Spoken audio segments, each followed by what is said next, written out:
नमस्कार। विश्वभरि छरिरहनुभएका बुवा आमा दाजुभाइ दिदीबहिनी लगायत सम्पूर्ण नेपालीहरूमा हजुरहरू हेर्दै हुनुहुन्छ हजुरहरूको आफ्नो युट्युब च्यानल सेवा नै धर्म हो र म हजुरहरूकै दीपक मैनाली। आज हजुरहरूलाई मैले एकदमै छोटो मिठो भिडियो लिएर आएको छु। कृपया भिडियो अन्तिमसम्म हेरिदिनु होला र भिडियोलाई लाइक पनि गरिदिनु होला।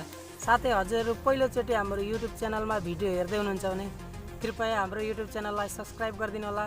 साथै हजुरहरूले पहिले नै हाम्रो युट्युब च्यानललाई सब्स्क्राइब गरिसक्नु भएको छ भने थ्याङ्क यू सो मच भन्न चाहन्छु। म आज चाहिँ यस कचन कवल 3 बसन्त टोलको नर्सरीमा बसेर एउटा सानो छोटो मिठो भिडियो बनाउने प्रयास गरेको छु। कृपया भिडियोलाई अन्तिमसम्म हेरिदिनु होला है त।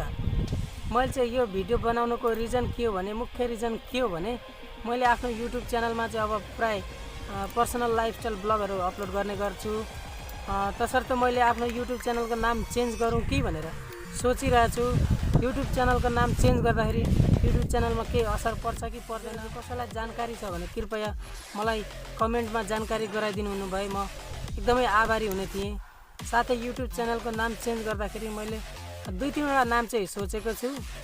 त्यसमध्ये कुन चाहिँ नाम राख्दाखेरि बेस्ट होला त हजुरहरूले भनिदिनु न कमेन्ट गरेर। हजुरहरूको कमेन्टको आधारमा नै म मेरो आफ्नो युट्युब च्यानलको नाम चेन्ज गर्नेछु। दुईवटा नाम सोचेको छु मैले चाहिँ है, जसमा पहिलो नाम छ मेरो आफ्नै पर्सनल नाम दीपक मैनाली। दोस्रो मैले सोचेको छु दीपक ब्लग। तेस्रो सोचेको छु DM blog, Deepak Mainali blog. कुन चाहिँ राख्दा बेस्ट होला, दीपक मैनाली अथवा दीपक ब्लग अथवा डीएम ब्लग?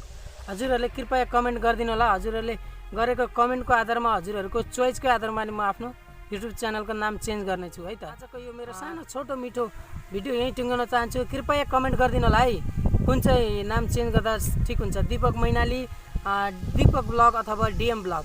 यो 3टा मध्ये एउटा कमेन्ट गरिदिनु होला। हजुरहरूले जति धेरै कमेन्ट जुन नाममा आउँछ म त्यही नाम राख्नेछु आफ्नो युट्युब च्यानललाई। तसर्थ कमेन्ट गर्न नबिर्सिनु होला। साथै हाम्रो युट्युब च्यानललाई सब्स्क्राइब पनि गरिदिनु होला र नजिकै रहेको बेल आइकन घन्टीलाई पनि बजाउनु होला है, जसले गर्दा हाम्रो सम्पूर्ण भिडियोहरू अपलोड गर्ने बित्तिकै हजुरहरू माझ पुग्नेछ। फ्रीमा, पैसा लाग्दैन बेल आइकन घन्टी बजाएको। तसर्थ टिङ्ग पारेर घन्टी पनि बजाइदिनु होला।